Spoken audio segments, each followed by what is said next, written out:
Everyone, this is cabin 11003. This is a premium ocean view here at the front of the ship. As you see, we're just going to go all the way up. Huge picture window, as you can see. All right, so looking out the front of the ship as we're going somewhere. So that's great views. I would love to have a camera here doing time lapse.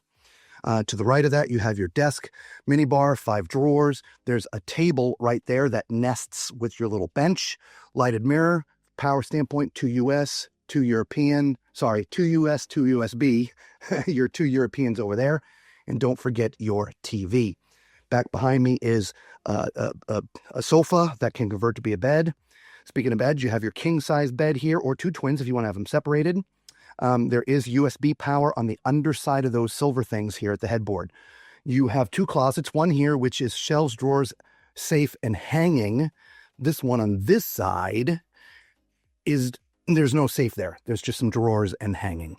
Let's go take a look at the bathroom. But before, look at what you got hidden here.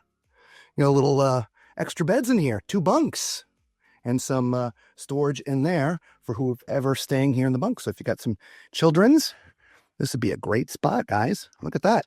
And a little curtain for privacy. All right, let's check out that bathroom. Shub tower combo. Now, it's okay from a width standpoint, but I'm 6'4", and if I turn it around, you can see I'm pretty close to the ceiling. That tub is raised, so I might hit my head.